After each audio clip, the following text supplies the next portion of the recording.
I opened the door to two officers and a caseworker before I'd even had my coffee that morning.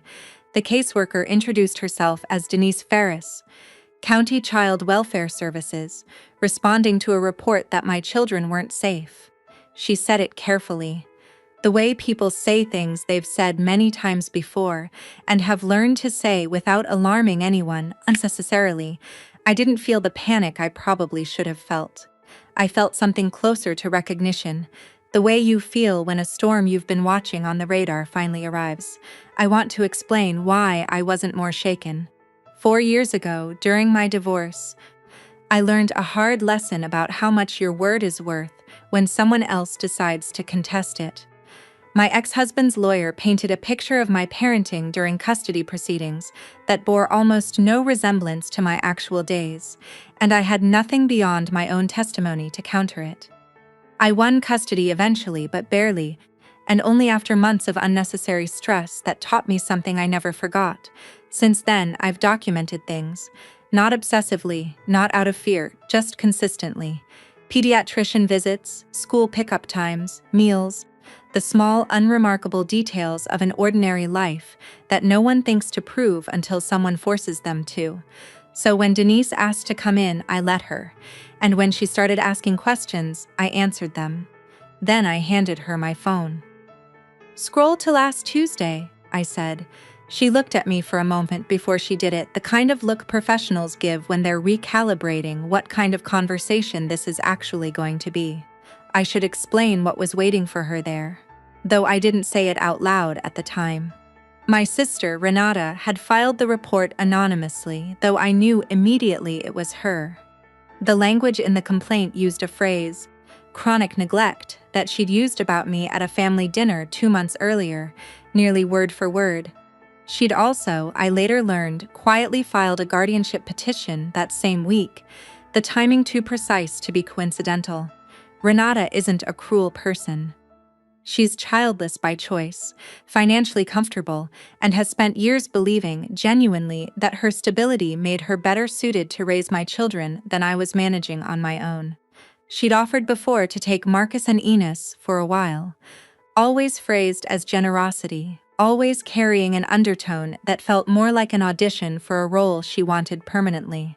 The report claimed that on the previous Tuesday my children had been left alone all day, unfed, unsupervised. Denise scrolled to Tuesday's photos. There was a time-stamped picture from Marcus's pediatrician appointment that afternoon. The doctor's own office, a nurse in the background, a note I'd taken afterward summarizing the visit, including the pediatrician's comment that both my children were doing wonderfully, clearly well cared for. There were photos of Enos's packed lunch that morning, time-stamped 7:40 a.m. There was a text exchange with the school confirming pickup at 3:15, and another with a neighbor who'd walked over for coffee that evening while the kids did homework at the table. I watched Denise's pen stop moving over her notepad. She didn't say anything dramatic. She simply looked up and asked me to walk her through the rest of the week, which I did calmly, using the same records I'd built out of habit rather than suspicion. What became clear to her, methodically, wasn't just that the specific claim was false. It was that it was verifiably, provably false. Down to the hour, the kind of contradiction that doesn't leave room for interpretation or misunderstanding. A report built on a lie that's specific doesn't just fail. It reveals something about the person who wrote it. Denise closed her notes, spoke with the officers briefly, and told me the report would be marked unfounded, with the fabricated details specifically noted. She was professional about it, careful not to speculate aloud about who might have filed it, though her expression told me she suspected exactly what I already knew. The guardianship petition, I learned weeks later, lost its urgency once its central claim collapsed. Renata withdrew it quietly, without a public reckoning, without anyone dragging her through the humiliation she probably feared most. We eventually had one honest conversation, just the two of us.